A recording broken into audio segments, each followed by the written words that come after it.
चलिए, विश्व के कृषि प्रादेशिकरण में हमने अभी यूएसए के कृषि प्रदेशों की जानकारी ली थी।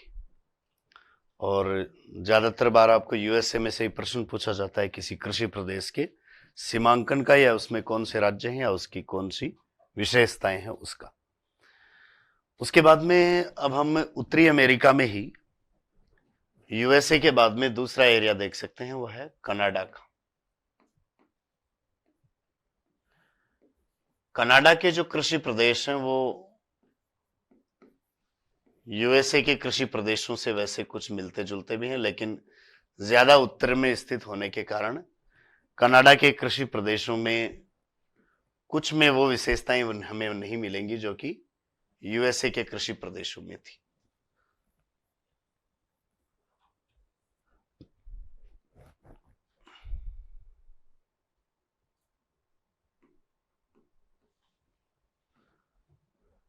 तो इस सारे एरिया में तो हमने बात की थी किसकी, यूएसए की। और यूएसए के बाद में अब इसके उत्तर में चलेंगे तो कनाडा में कौन कौन सी हमें कृषि की पेटियां देखने को मिलती हैं।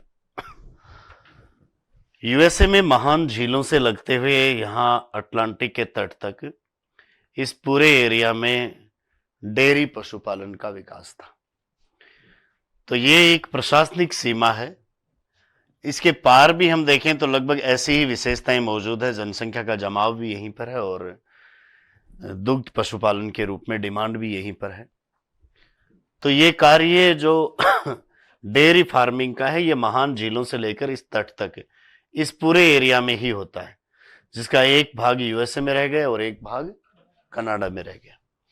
तो आप ऐसा कह सकते हैं कि महान झीलों से लेकर अटलांटिक के तट तक एक जो पेटी है जो कि सेंट लॉरेंस नदी के समानांतर चलती है, इस सारी पेटी में यहां भी होता है क्या, डेयरी फार्मिंग ही होता है।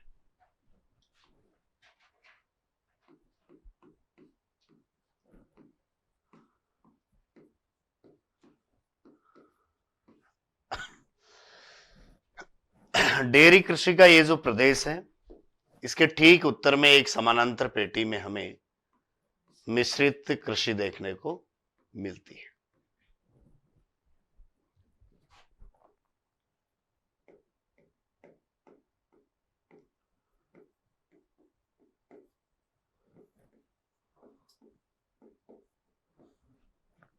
महान झीलों के थोड़ा हम पश्चिम में चलेंगे तो ये अमेरिका का जो प्रेरी मैदान है उसका कुछ विस्तार तो हमें मिल गया महान झीलों के दक्षिण में यूएसए के राज्यों में, और उसी प्रेरी मैदान का विस्तार इस सीमा के उस तरफ कनाडा में भी है। तो इस एरिया में यहां पर फिर से ये प्रेरी मैदान गेहूं की कृषि के लिए प्रसिद्ध है।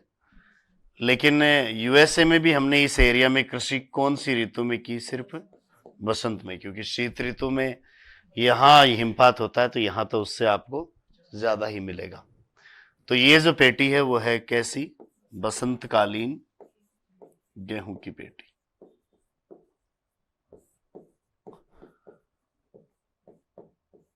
बसंतकालीन गेहूं की पेटी के पश्चिम में यदि हम जाएं तो देखिए, जैसे यूएसए के इन पश्चिमी अर्ध शुष्क भागों में यहां पर हमने पशुपालन देखा था, तो उस पशुपालन का विस्तार इस सीमा के उस तरफ कनाडा में भी यहां पर भी आपको देखने को मिलता है। तो इस एरिया में है व्यापारिक पशुपालन।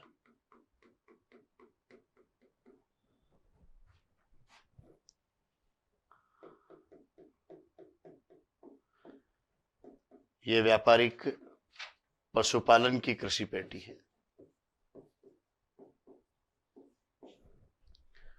और इससे ऊपर यदि हम चलेंगे तो ये जो हिस्सा है इसमें हमें शीतोष्ण कटिबंधीय वनस्पति मिलती है।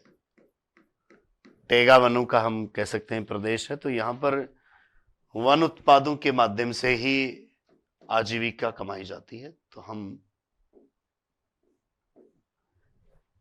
इस सारे एरिया को फॉरेस्ट्री के अंतर्गत शामिल करते हैं। और उससे ऊपर का एरिया अगर आप देखोगे तो वो बर्फ के जमाव वाला क्षेत्र है जो कृषि कार्यों के लिए उपयुक्त नहीं है। कुछ वहां पर निवास करने वाली जनजातियां वहां पर कुछ ऐसे पशुओं का पालन जरूर कर सकती हैं जो उनकी दैनिक आवश्यकताओं की पूर्ति कर सकते हो। बाकी बड़े पैमाने पर इस तरीके का कोई भी फसल उत्पादन का या पशुपालन का कार्य उत्तर में फिर नहीं है। तो कनाडा में मोटे तौर पर जो कृषि के प्रदेश हैं उनमें यूएसए वाले प्रदेशों से मिलते जुलते ही 3 नाम आपको मिल जाएंगे। यहाँ यूएसए में डेयरी पेटी है, तो इसके उत्तर में कनाडा में भी इस एरिया में डेयरी पेटी है। महान झीलों के पश्चिम में यहाँ प्रेरी प्रदेश में बसंत काल में गेहूं का उत्पादन होता है, तो इसके ठीक उत्तर में कनाडा में भी यहाँ बसंत काल में गेहूं का उत्पादन होता है। इस एरिया में अर्धशुष्क भागों में यहाँ पर पशुपालन का कार्य होता है, तो ऊपर कनाडा में भी इसी में हमें पशुपालन का कार्य ही देखने को मिलता है। यहाँ पर इस डेयरी पेटी के ठीक ऊपर आपको मिश्रित कृषि की पेटी मिलती है, और ज्यादा उत्तर में चलेंगे तो उन ठंडे प्रदेशों में हमें केवल वन देखने को मिलते हैं, और उसके आगे के प्रदेशों में हिम का या बर्फ का जमाव है। तो ये कनाडा के संक्षिप्त से कृषि प्रदेशों का वितरण है। अगला हेडिंग डालिए, कनाडा के कृषि प्रदेश।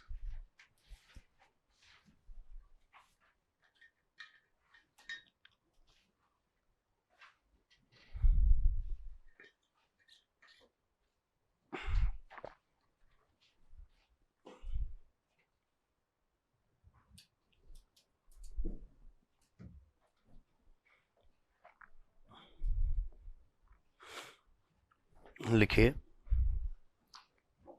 कनाडा को निम्न कृषि प्रदेशों में विभक्त किया गया है।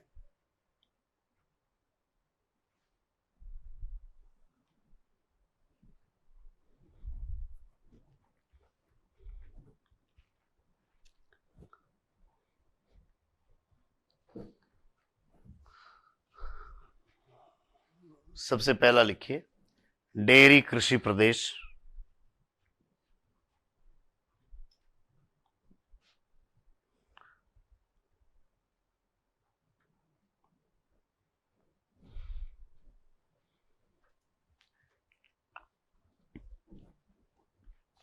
लिखिए इसके सामने, यह है महान झीलों से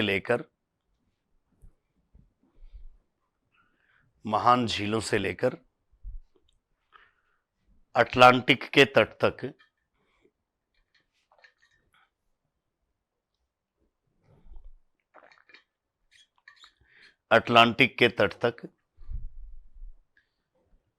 सेंट लॉरेंस नदी के समानांतर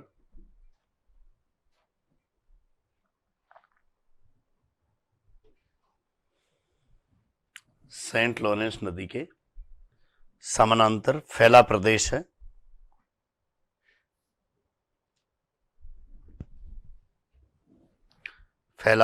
है। जो यूएसए की डेयरी कृषि पेटी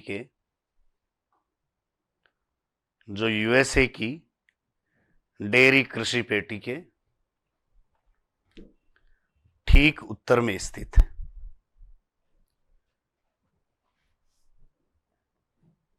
यूएसए की डेयरी कृषि पेटी के ठीक उत्तर में स्थित है।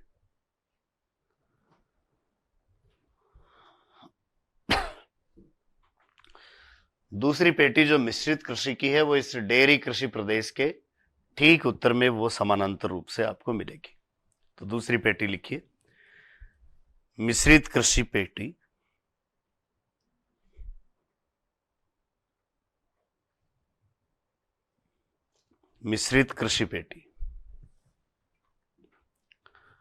और इसके सामने लिखिए, यह है डेयरी कृषि पेटी के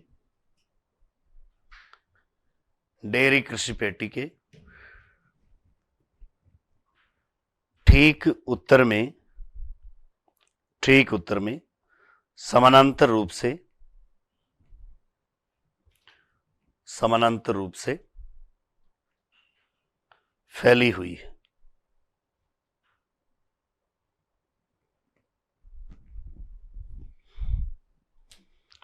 समानांतर रूप से फैली हुई है। तीसरी पेटी इनके पश्चिम में आपको प्रेरी प्रदेश में मिलती है, जिसका नाम है बसंतकालीन गेहूं की पेटी। लिखिए बसंतकालीन गेहूं का कृषि प्रदेश।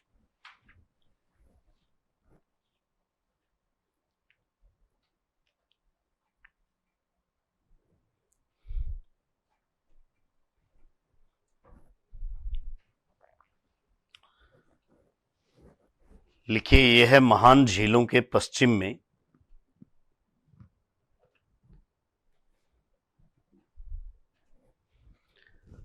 महान झीलों के पश्चिम में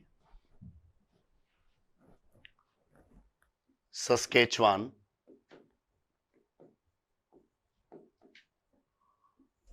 सस्केचुआन, मैनीटोबा, मैनीटोबा व अल्बर्टा, सस्केचुआन, मैनीटोबा व अल्बर्टा राज्यों में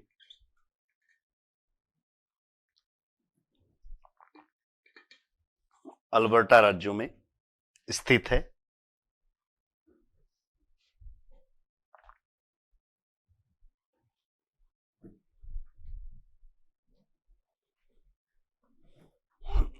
आगे लिखिए यह है प्रेरी मैदान का भाग है।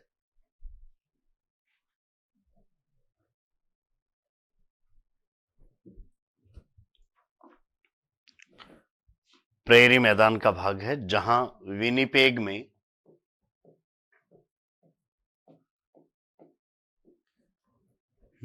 में गेहूं की सबसे बड़ी मंडी, विनिपेग में गेहूं की सबसे बड़ी मंडी स्थित है।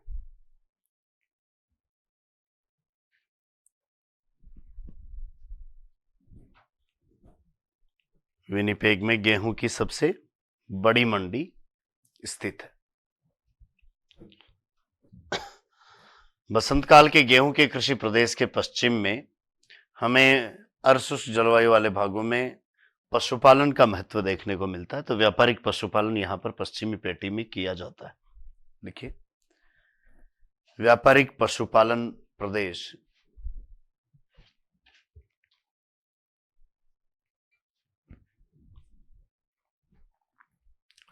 और इसके सामने लिखिए यह है गेहूं के कृषि प्रदेश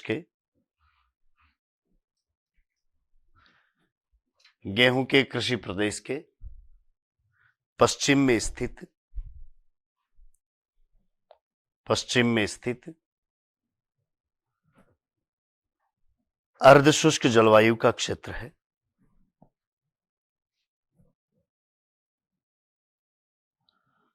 अर्धशुष्क जलवायु का क्षेत्र है जहां व्यापारिक स्तर पर पशुपालन किया जाता है।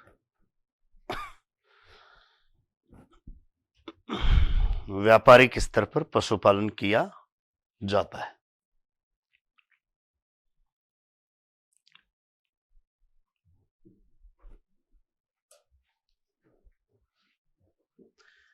और इन कृषि पेटियों के उत्तर में आपको वनों की पेटी देखने को मिलती है, जिसमें मुलायम लकड़ी वाले कुछ वृक्ष उगाए जाते हैं जिनका कागज लुगदी उद्योग हेतु बहुत ज्यादा महत्व हमें मिलता है। तो अगली पेटी लिखिए वन पेटी।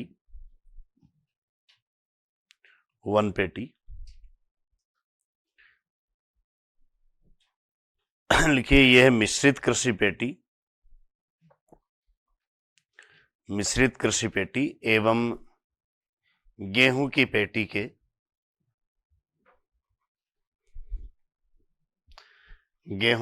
के उत्तर में स्थित है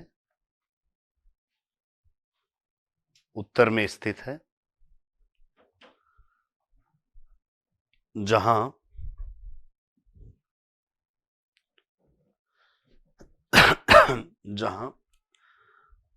औद्योगिक कार्यों हेतु मुलायम लकड़ी के वृक्षों का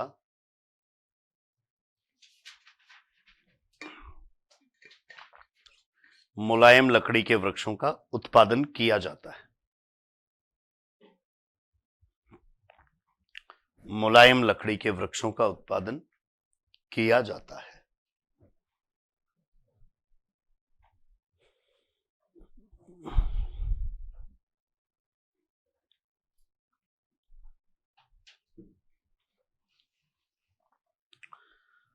तो कृषि प्रदेशों के रूप में उत्तरी अमेरिका में 2 देशों का हमने यहां पर महत्व देखा, एक यूएसए में और दूसरा कनाडा में।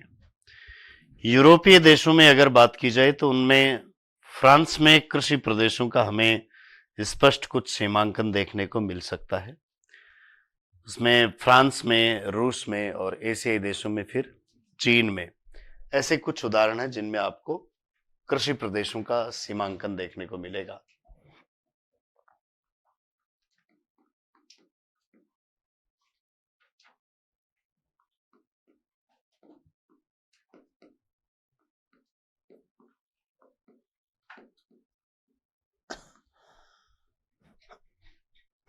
फ्रांस में यदि हम स्थिति देखें तो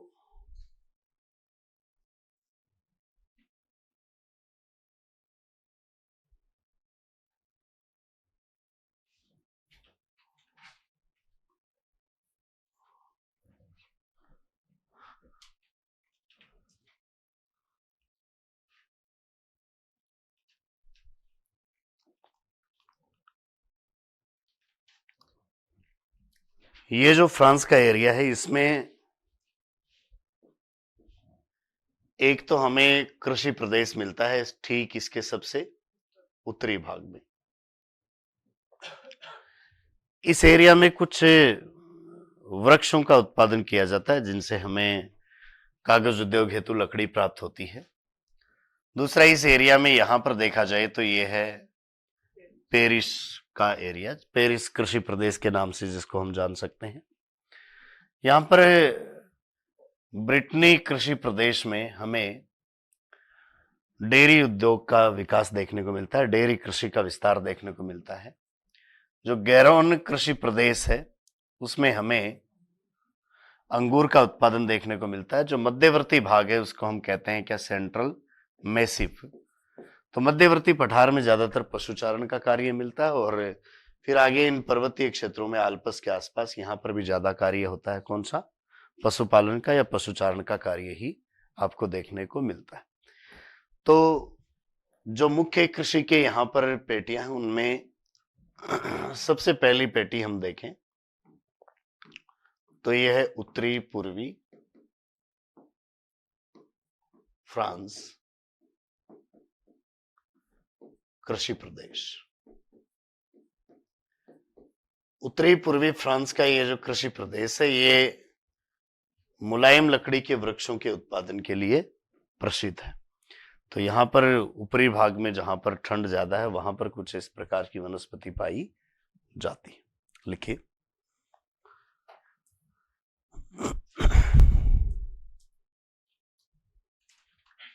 फ्रांस के कृषि प्रदेश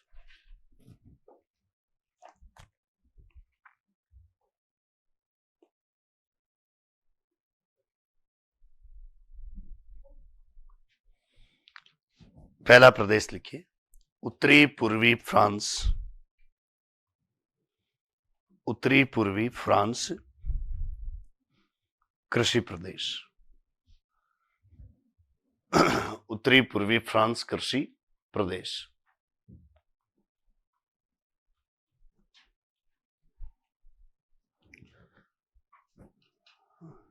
लिखिए इसके सामने, यह है शीतोष्ण जलवायु का क्षेत्र है।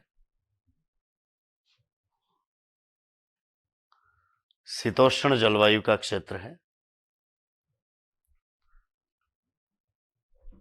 जहां जहां औद्योगिक कार्यों हेतु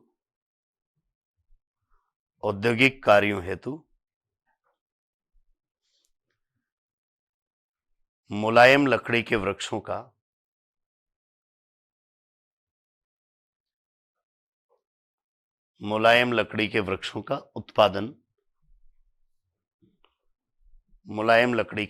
का उत्पादन किया जाता है।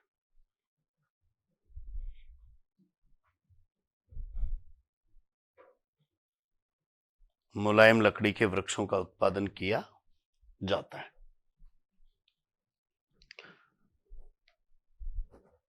इसके निकटवर्ती भागों में हम देखेंगे तो दूसरा हमें जो कृषि प्रदेश मिलेगा वो पेरिस और उसके आसपास का एरिया है।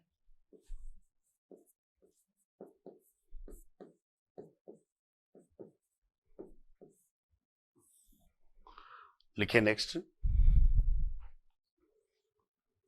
पेरिस कृषि प्रदेश।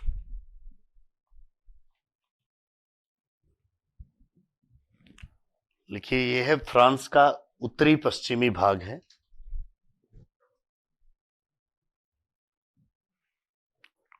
फ्रांस का उत्तरी पश्चिमी भाग है जिसमें खाद्यान्न फसलों का उत्पादन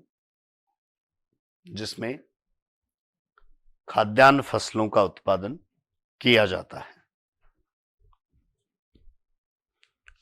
खाद्यान्न फसलों का उत्पादन किया जाता है।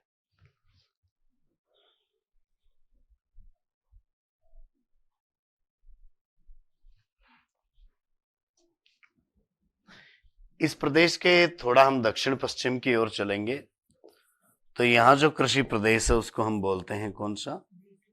ब्रिटनी कृषि प्रदेश, जिसका डेयरी कृषि हेतु आपको महत्व देखने को मिलता है। लिखिए तीसरा, ब्रिटनी कृषि प्रदेश।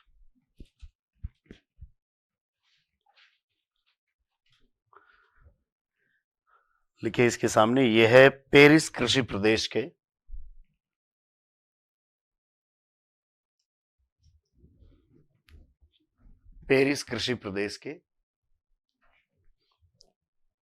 दक्षिण पश्चिम में स्थित है।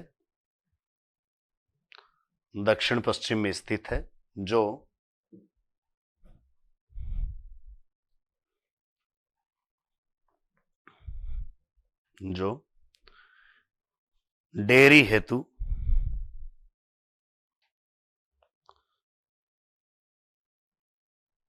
पशुपालन के लिए जाना जाता है। डेयरी हेतु पशुपालन के लिए जाना जाता है।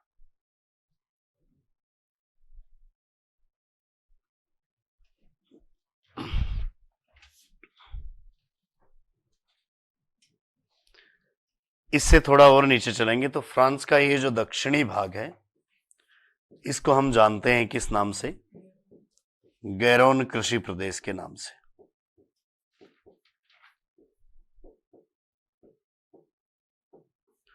गैरोन कृषि प्रदेश सबसे ज्यादा यहां पर अंगूर के उत्पादन के लिए ही जाना जाता है और इस कृषि प्रदेश में अंगूर उत्पादन का जो प्रमुख केंद्र है वो है बोर्दो। लिखिए गैरोन कृषि प्रदेश।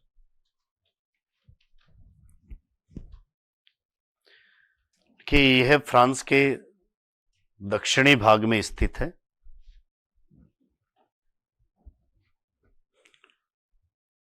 जो अंगूर उत्पादन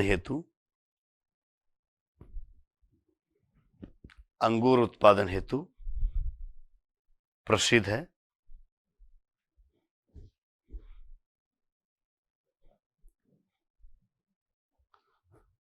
जिसका मुख्य औद्योगिक केंद्र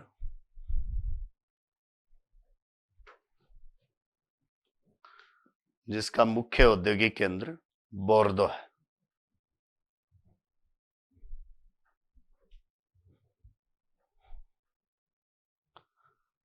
मुख्य औद्योगिक केंद्र बोर्दो है।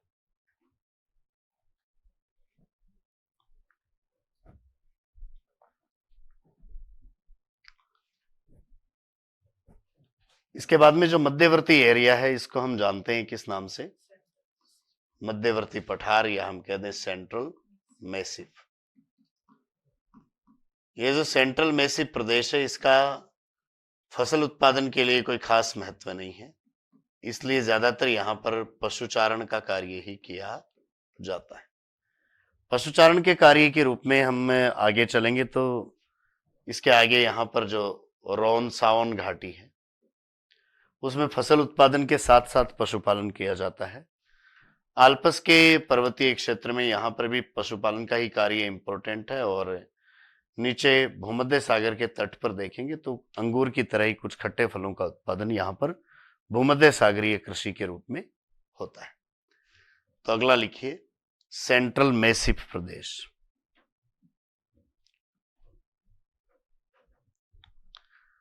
सेंट्रल मैसिफ प्रदेश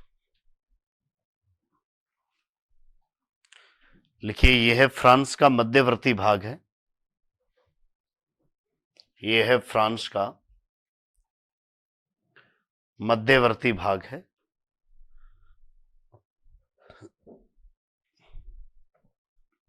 जिसका फसल उत्पादन हेतु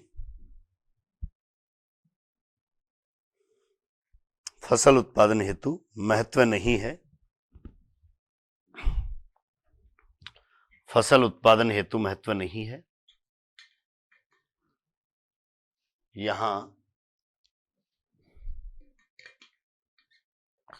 यहां पशुचारण का कार्य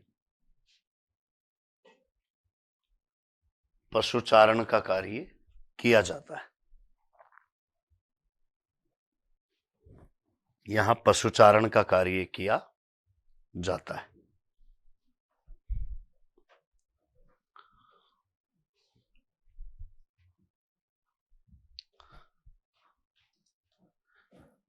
सेंट्रल मैसिफ प्रदेश से थोड़ा हम पूर्व में चलेंगे तो पूर्वी फ्रांस में दक्षिणी पूर्वी भागों में हम कह दें रोन और साओन नदियां जहां पर प्रवाहित होती हैं। इस रोन साओन प्रदेश में मिश्रित कृषि होती है, जिसमें फसल उत्पादन भी है खाद्यान्न उत्पादन के साथ साथ, और पशुपालन का कार्य भी रोन साओन घाटी में किया जाता है। तो अगला प्रदेश लिखिए रोन साओन प्रदेश। रोन साओन प्रदेश लिखिए, यह है फ्रांस का दक्षिणी पूर्वी भाग है। दक्षिणी पूर्वी भाग है,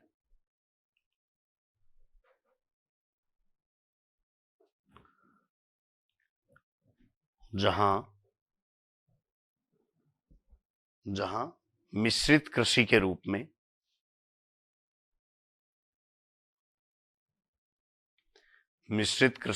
में फसल उत्पादन के साथ साथ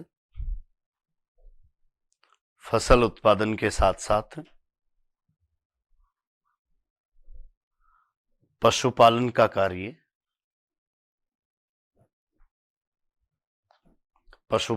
कार्य भी किया जाता है।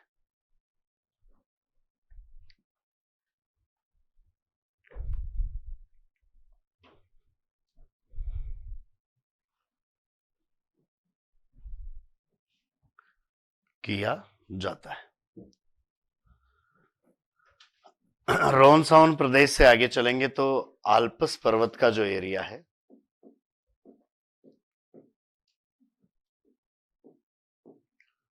उसमें भी फसल उत्पादन की संभावनाएं नहीं है, इसलिए वहां पर भी पशुचारण का कार्य ही करवाया जाता है। लिखिए आल्प्स पर्वतीय प्रदेश।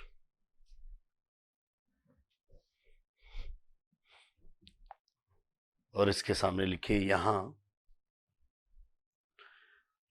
पशुचारण का कार्य प्रमुख है।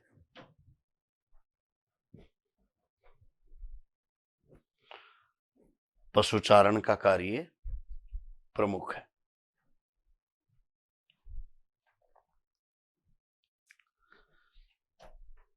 इसके आगे देखा जाए तो फ्रांस का सबसे दक्षिणी भाग जो भूमध्य सागर से लगता हुआ है तटीय इलाका, वहां पर जो कृषि का स्वरूप है उसको हम कह सकते हैं कौन सा, भूमध्य सागरीय कृषि प्रदेश।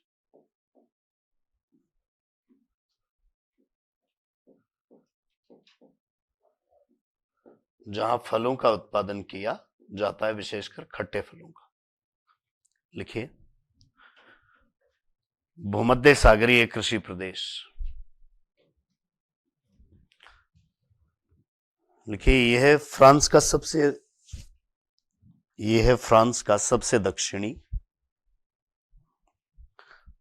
दक्षिणी तटीय भाग है।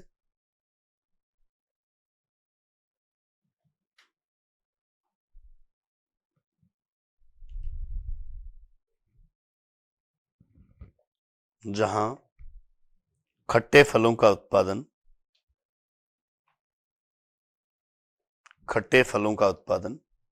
किया जाता है।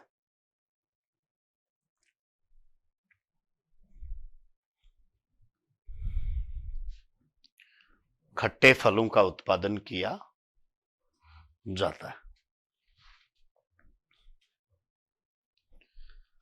तो यूरोपीय देशों में वैसे ज्यादातर औद्योगिक कार्य है, कृषि कार्य आपको कम देखने को मिलते हैं, लेकिन फ्रांस में कहीं कहीं आपको स्पष्ट रूप से कृषि प्रदेशों का विभाजन देखने को मिल जाता है। रूस में औद्योगिक कार्यों के साथ साथ वहां पर भी कृषि प्रदेश बन जाते हैं, क्योंकि वहां पर औद्योगिक कार्यों के रूप में जनसंख्या का इतना सघन एक जगह बसाव नहीं है जैसा सामान्यतः यूरोपीय देशों में है। वहां पर एक बहुत बड़ा इलाका ऐसे खाली भी है जिस पर आप कृषि कार्य करते हैं। इन बड़े देशों में जहां पर कृषि प्रदेशों का सीमांकन हमारे लिए महत्वपूर्ण होता है, उनमें यूएसए, कनाडा, फ्रांस, इनके बाद में चीन के जो कृषि प्रदेश हैं वो थोड़े से इंपॉर्टेंट है।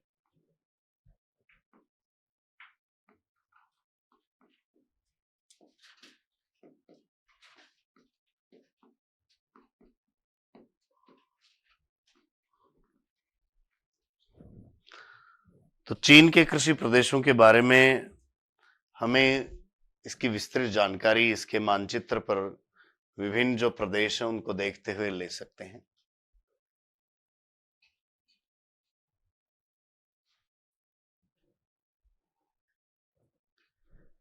चीन में देखा जाए तो अधिकांश जो इसका पश्चिमी भाग है ये तो मरुस्थलीय है और कृषि कार्यों के लिए उपयुक्त नहीं है। यहाँ पर कृषि कार्य जो होता है वो इस पूर्वी पेटी के साथ साथ ही होता है, दक्षिण से लेकर उत्तर तक। हालांकि चीन में ये जो दक्षिणी पूर्वी भाग है ये कृषि के लिए थोड़े ज्यादा उपयुक्त है। उत्तर की ओर हम जैसे जैसे चलेंगे वैसे वैसे हमें तापमान कम मिलता जाएगा, तो वहां कृषि उत्पादन की दशाएं भी कम होती चली जाएंगी। विश्व में चीन चावल और गेहूं के बड़े उत्पादक के रूप में जाना जाता है, और ये दोनों के मामले में ही विश्व का सबसे बड़ा उत्पादक रहा है। चावल उत्पादन की बहुत अच्छी दशाएं आपको चीन में देखने को मिलती हैं। तो बहुत सारा प्रोडक्शन तो इन सभी कृषि प्रदेशों में हम देखेंगे तो किसका है? चावल का ही है। कई जगहों पर जहां ऊपर के ठंडे इलाके हैं उनमें एक फसल के दौरान जो गर्मी का मौसम रहता है कुछ, उसमें चावल, जबकि दक्षिणी राज्यों में यदि देखा जाए तो पूरे साल भर में चावल का उत्पादन किया जाता है। हम यहाँ के चावल उत्पादन के प्रदेशों को देखें तो सबसे दक्षिणी पूर्वी जो बेल्ट है उसमें पूरे वर्ष भर उत्पादन है, तो हम इसको चावल का द्विफसली प्रदेश कह सकते हैं। 2 फसलों के रूप में चावल होता है, एक बार कटाई किया फिर वापस चावल की बुआई कर देते हैं।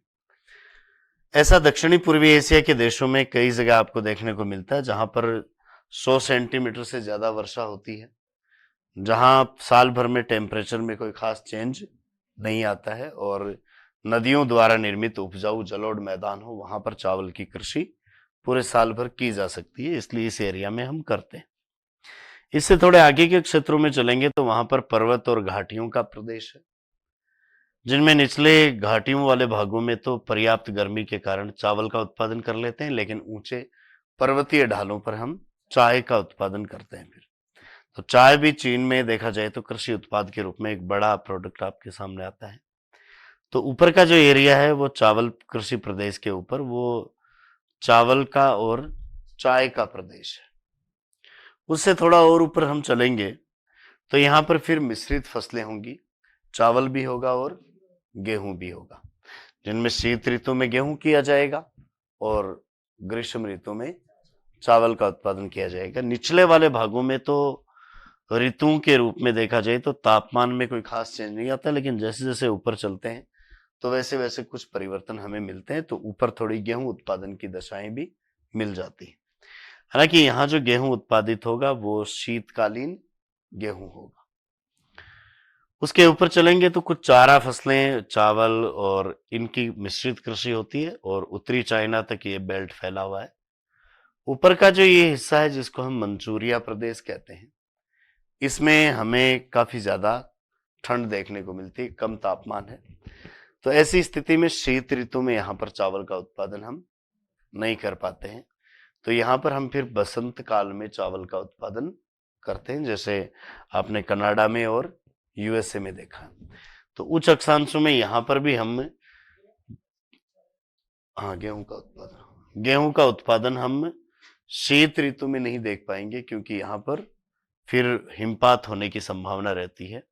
तो बसंत काल में गेहूं का उत्पादन किया जाता है। जैसे आपकी यूएसए और कनाडा की गेहूं की जो प्रेरी प्रदेश की पेटी थी, वैसे ही ये मंचूरिया प्रदेश यहाँ पर बसंतकालीन गेहूं की पेटी है। इस तरफ हम दक्षिण पश्चिम की ओर चलेंगे तो ये जो जेचुआन बेसिन है, ये भी पूरा चावल के लिए ही जाना जाता है। उसके बाद में ये मध्य पश्चिमी भाग है, ये पशुपालन के लिए जाना जाता है। और आगे का जो पश्चिमी प्रदेश है वो किसी भी प्रकार के कृषि कार्यों के लिए उपयुक्त नहीं है, जनसंख्या विहीन है और खाली पड़ा है ये वाला क्षेत्र। तो ज्यादातर जो हमें कृषि प्रदेशों के रूप में विस्तार है वो देखने को मिलेगा कहाँ पर, इसके पूर्वी किनारों पर ही देखने को मिलता है। चीन का जो कृषि प्रादेशिकरण करने का काम किया उसमें से सबसे प्रमुख जो विद्वान है वो है बक।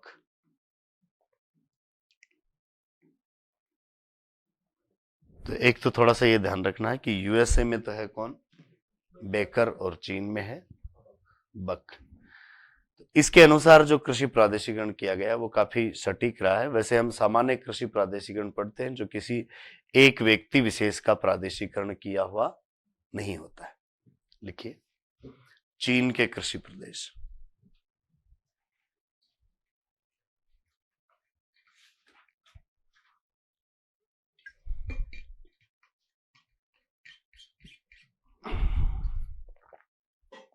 लिखिए चीन विश्व में खाद्यान्न फसलों के रूप में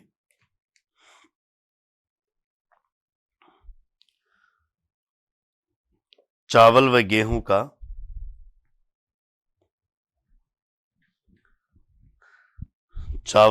का सबसे बड़ा उत्पादक है। चावल व गेहूं का सबसे बड़ा उत्पादक है।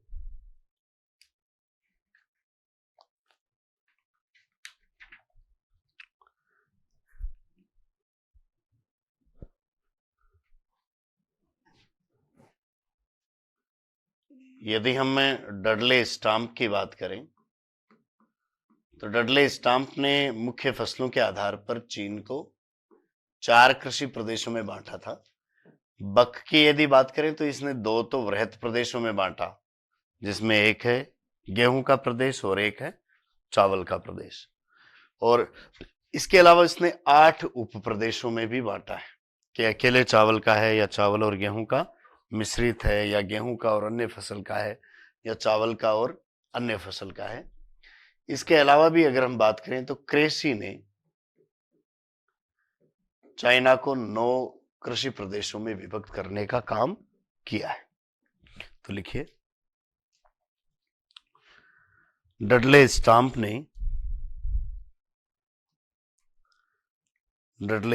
ने फसलों के वितरण के आधार पर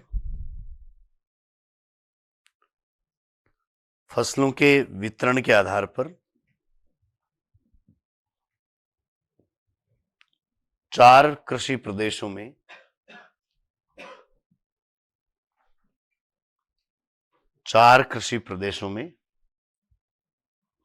विभक्त किया है।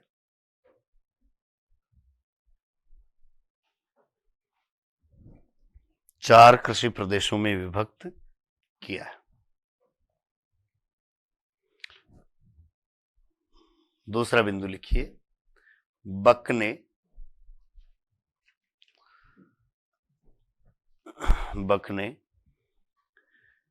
चीन को दो वृहत कृषि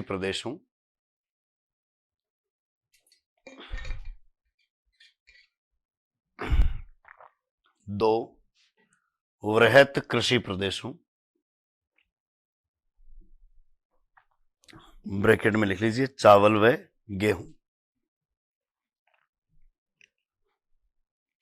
गेहूं तथा आठ उप प्रदेशों में विभक्त किया है।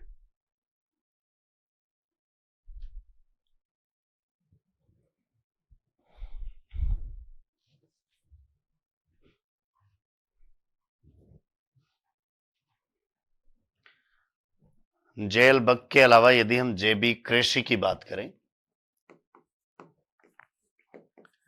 तो जेबी कृषि ने चीन को 9 कृषि प्रदेशों में विभक्त किया है। नेक्स्ट लिखिए, जेबी कृषि ने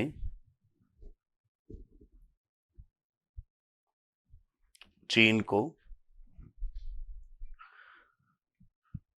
9 कृषि प्रदेशों में विभक्त किया है। 9 कृषि प्रदेशों में विभक्त किया है।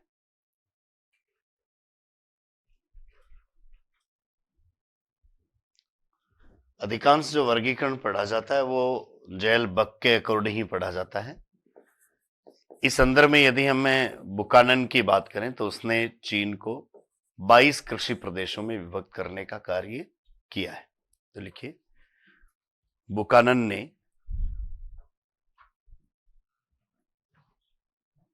ने चीन को 22 कृषि प्रदेशों में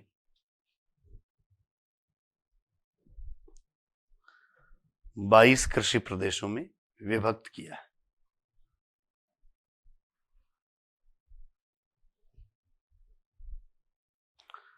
बाईस कृषि प्रदेशों में विभक्त किया है।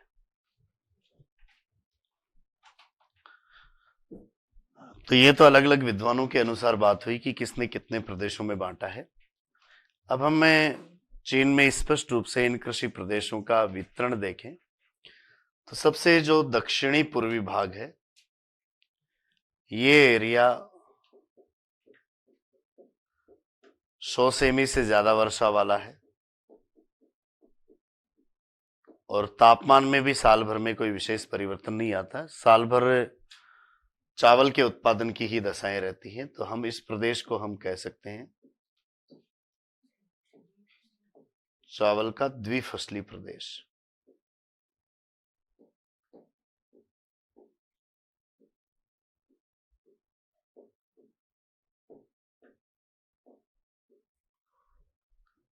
तो चीन के कृषि प्रदेशों में सबसे पहला लिखिए, चावल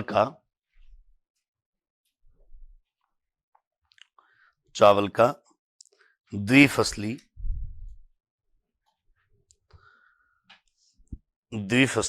प्रदेश।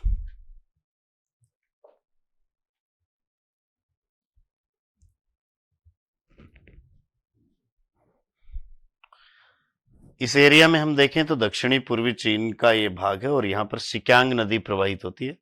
तो सिक्यांग बेसिन में विशेष रूप से साल भर चावल का उत्पादन किया जाता है। लिखिए, यह चीन का दक्षिणी पूर्वी भाग है।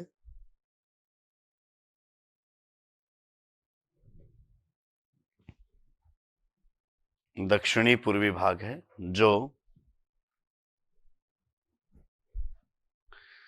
सिक्यांग व इसकी सहायक नदियों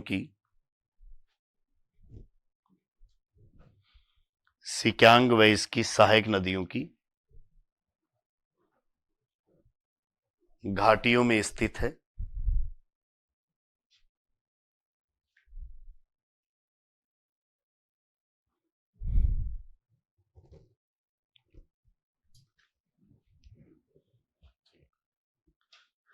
आगे लिखिए यहां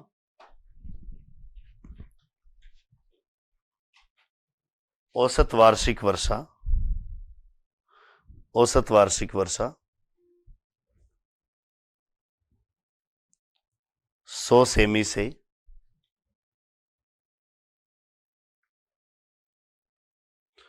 सेमी से अधिक होती है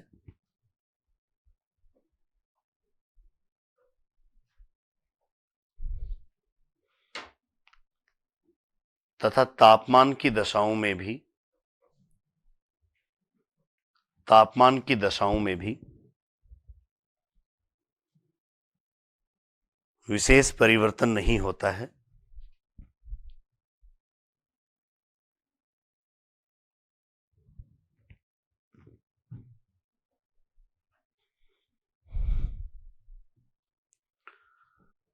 कुछ भागों में वर्षा 150 सेमी से भी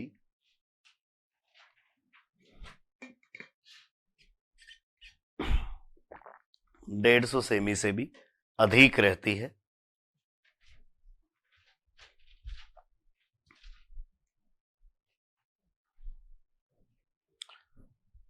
इसलिए यहां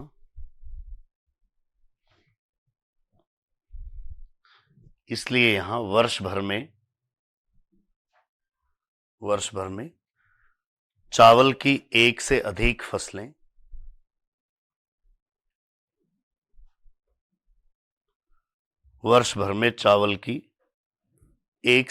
फसलें ली जाती है।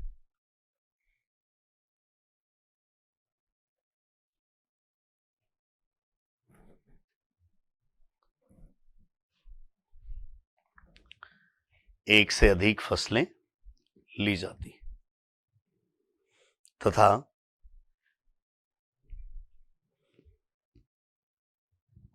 चावल उत्पादन का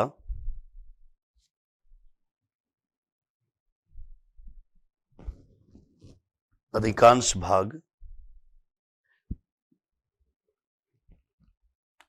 भाग यहां से प्राप्त होता है।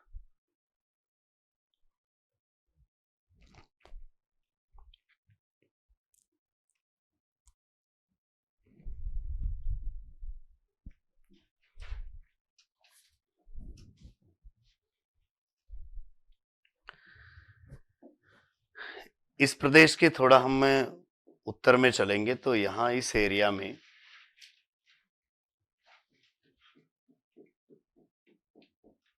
चावल का उत्पादन तो है ही, लेकिन जहां ऊंची पहाड़ियों का क्षेत्र है वहां पर चाय का उत्पादन भी होने लगता है। इसलिए इस पेटी को हम कहते हैं चावल व चाय का कृषि प्रदेश।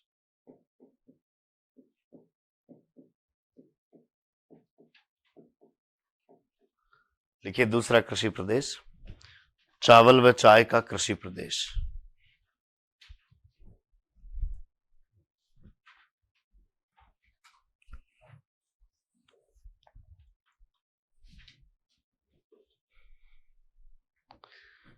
लिखिए यह है चावल के द्विफसली प्रदेश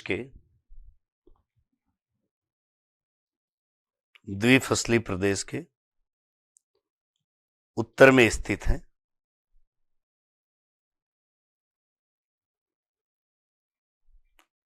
स्थित है।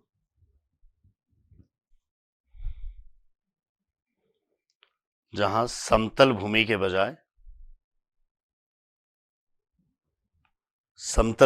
बजाय उबड़ खाबड़ क्षेत्र है।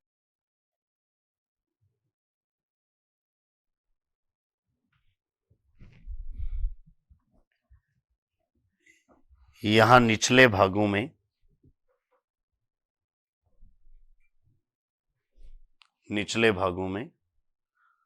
चावल का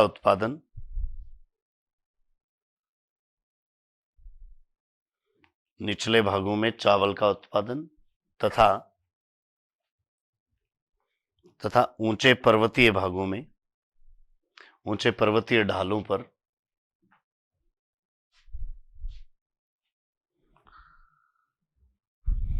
चाय का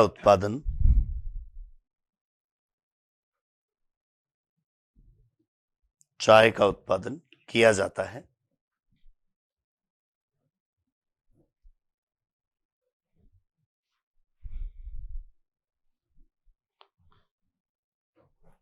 आगे लिखिए, यहां मक्का व तिलहन फसलें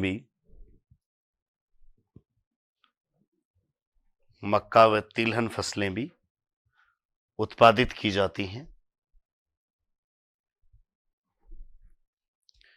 मक्का व तिलहन फसलें भी उत्पादित की जाती हैं।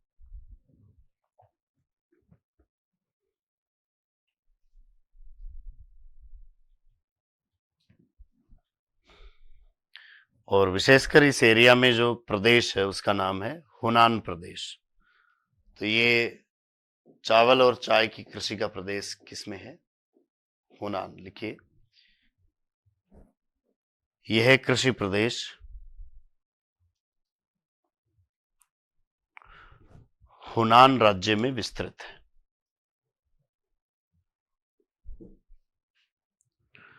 हुनान राज्य में विस्तृत है।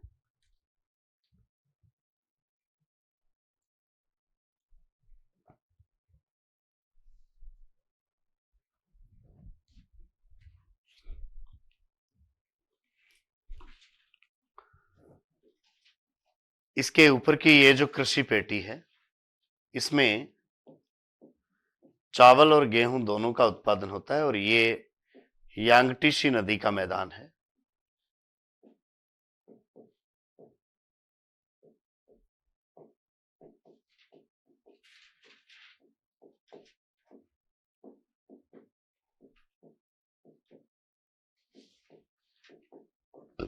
पूर्वी चीन में यांगटीसी घाटी में यहां पर चावल और गेहूं का एक साथ उत्पादन है, अलग अलग ऋतु के अनुसार।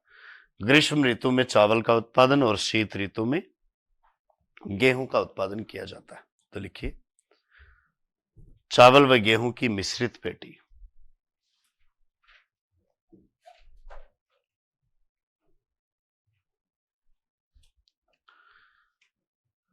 लिखिए, यह है चावल व चाय प्रदेश के उत्तर में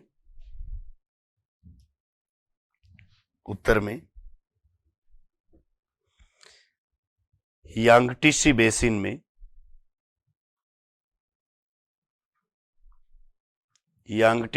में स्थित है।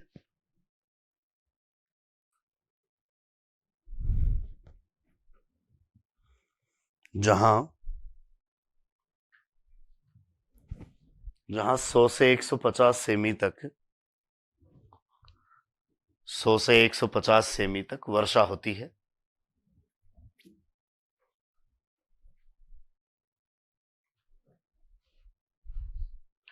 सौ से 150 सेमी तक वर्षा होती है। आगे लिखिए, यहां ग्रीष्म ऋतु में चावल का उत्पादन एवं शीत ऋतु में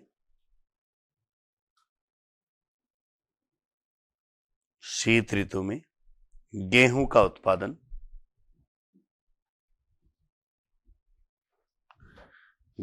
उत्पादन किया जाता है।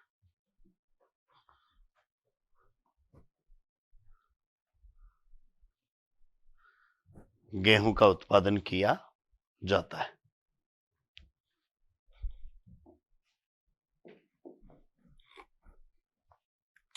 तो यांगटीसी बेसिन में चावल और गेहूं की कृषि हो रही है।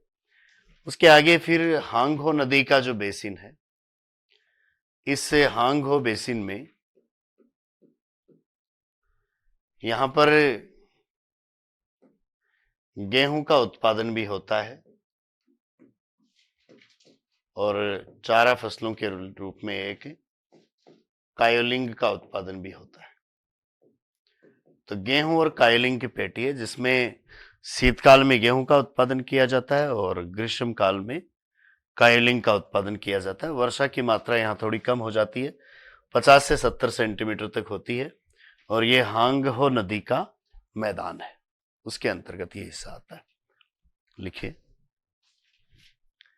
गेहूं व कायोलिंग की मिश्रित पेटी। गेहूं व कायोलिंग की मिश्रित पेटी।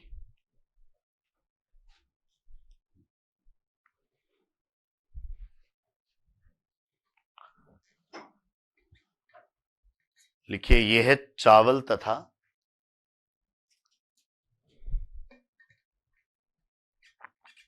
चावल तथा गेहूं पेटी के चावल तथा गेहूं पेटी के उत्तर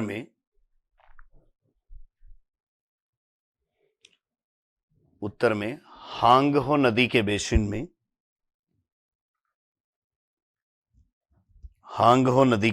में स्थित है।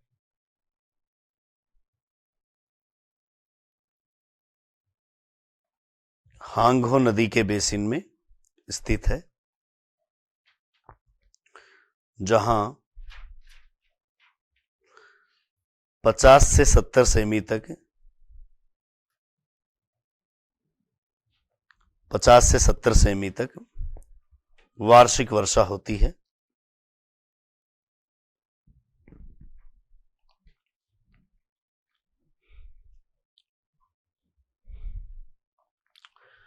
आगे लिखिए, यहां शीत ऋतु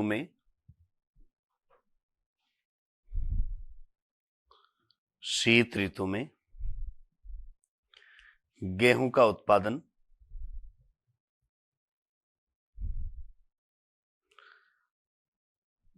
तथा ग्रीष्म ऋतु में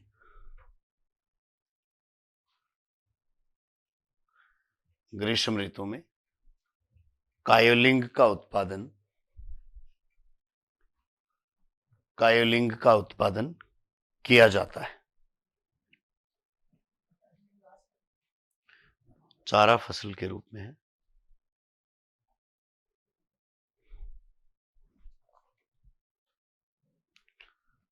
कायोलिंग का उत्पादन किया जाता है।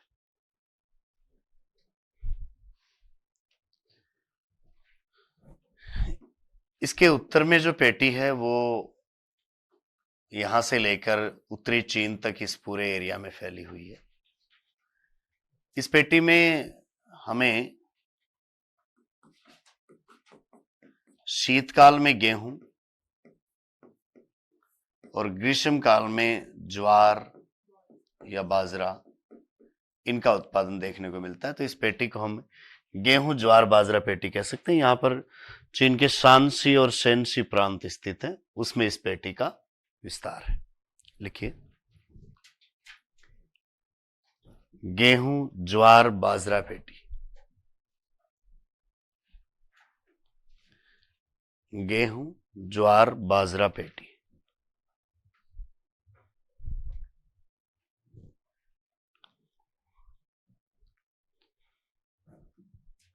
लिखिए, यह है गेहूं कायोलिंग पेटी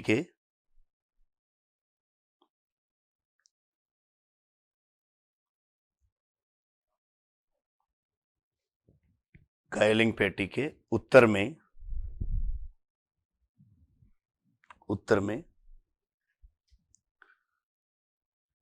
पूर्वी समुद्र तट से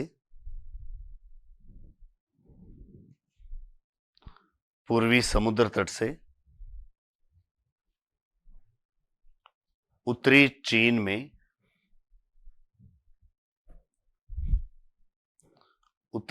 में फैला हुआ प्रदेश है।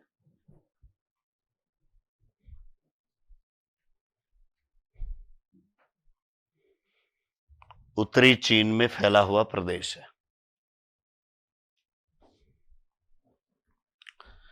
यहां पर यदि हम राज्यों की स्थिति देखें तो इस एरिया में है शानसी,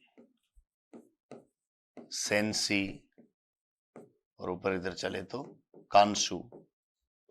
इन प्रदेशों में इसका विस्तार है। लिखिए, यह प्रदेश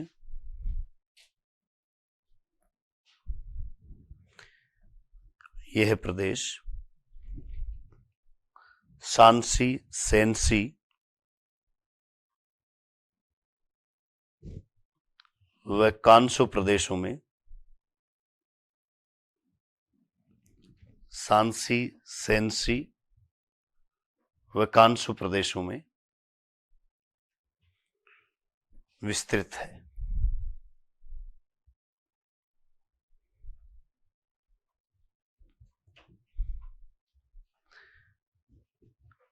इनसे भी यदि हम उत्तर में चलेंगे तो यहां पर अच्छा, इसमें शीतकालीन फसल के रूप में गेहूं है और ग्रीष्मकालीन फसल के रूप में ज्वार अथवा बाजरा। लिखिए यहां शीतकाल में गेहूं, शीतकाल में गेहूं तथा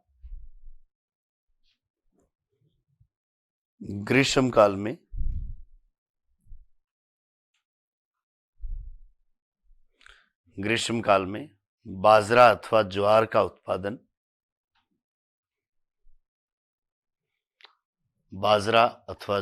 उत्पादन, किया जाता है।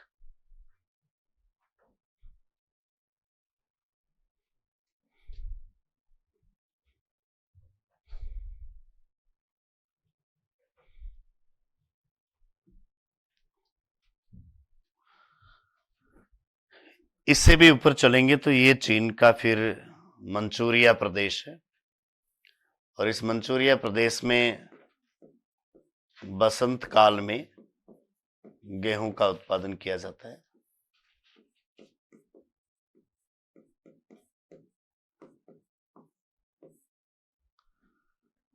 लिखिए अगली, बसंतकालीन गेहूं की पेटी, बसंतकालीन गेहूं की पेटी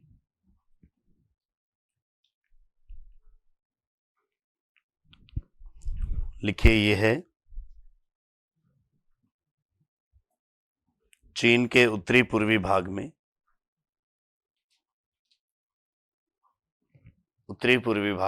मंचूरिया प्रदेश में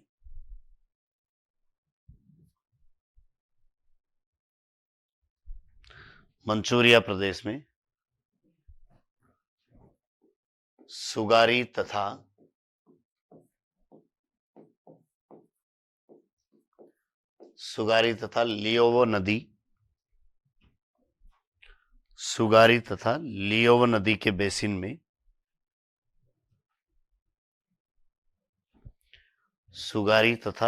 नदी के बेसिन में, फैली हुई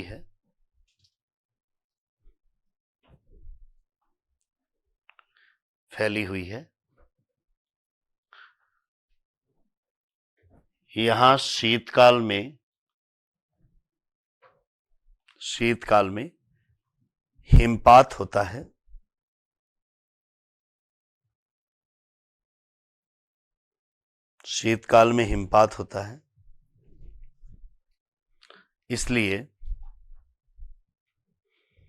इसलिए बसंत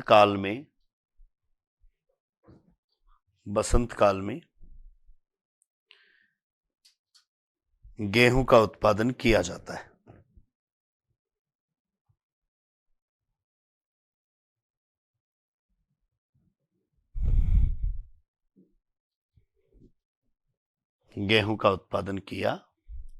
है। तो वैसे देखा जाए तो ज्यादातर फसल उत्पादन की दशाएं वो इसके पूर्वी किनारे के सहारे सारे उत्तर से लेकर दक्षिण तक। इसके अलावा भी यदि हमें कुछ संभावना मिलती है तो वो चीन का ये जो दक्षिणी भाग है जिसको हम बोलते हैं कौन सा, जेचुआन बेसिन, जिसमें रेड नदी भी है तो हम रेड बेसिन के नाम से भी इसको जानते हैं। तो जेचुआन बेसिन में भी चूंकि ये दक्षिणी भाग में स्थित है इसलिए यहां पर भी उत्पादन होता है किसका, चावल का ही। लिखिए जेचुआन कृषि प्रदेश,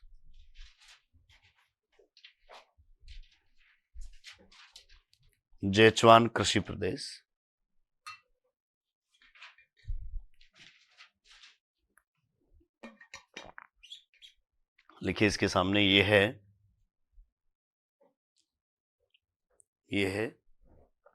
चीन के दक्षिणी पश्चिमी भाग में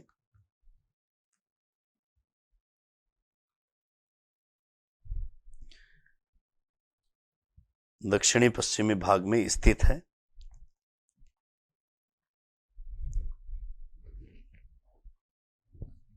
जिसके अंतर्गत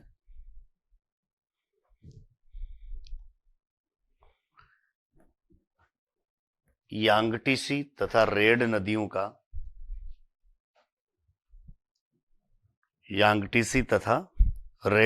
का बेसिन शामिल है।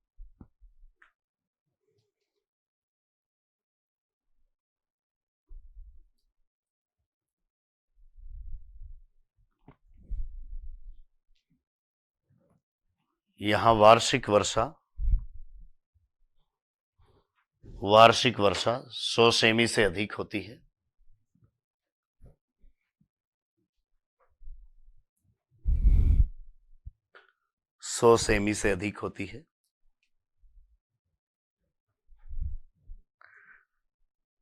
तथा सिंचाई की भी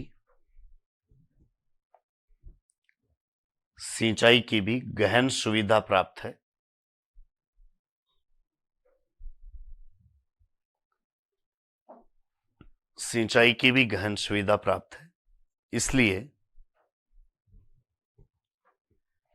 इसलिए चावल का उत्पादन किया जाता है।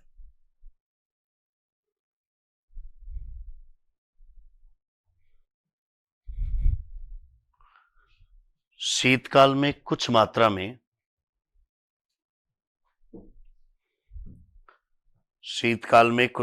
में गेहूं का उत्पादन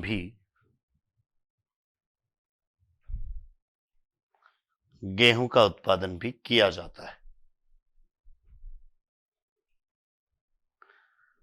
कुछ मात्रा में गेहूं का उत्पादन भी किया जाता है।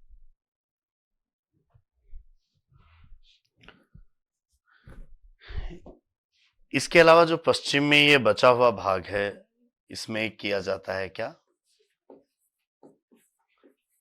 पशुचारण का कार्य, जो सामान्यतः मरुस्थलीय प्रदेशों में होता ही है। तो लिखिए पशुचारण प्रदेश।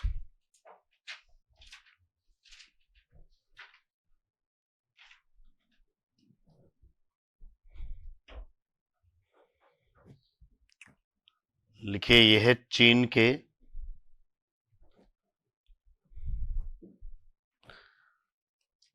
मध्यवर्ती व पश्चिमी भागों में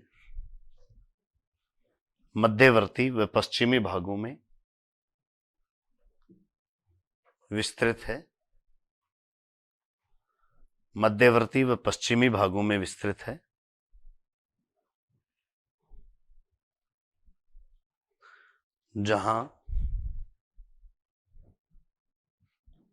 जहां अर्धशुष्क व शुष्क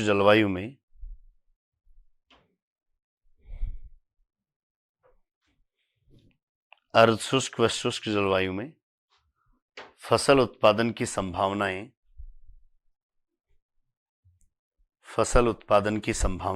नहीं है।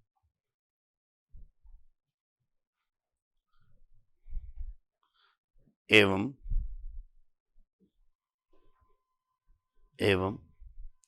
पशुचारण का कार्य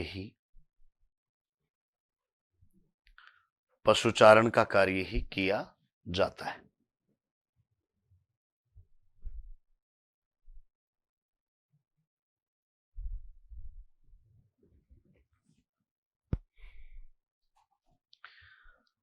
चीन की कृषि पेटियों का भी आपको उत्तर से दक्षिण या दक्षिण से उत्तर की ओर चलते हुए वितरण पूछा जा सकता है।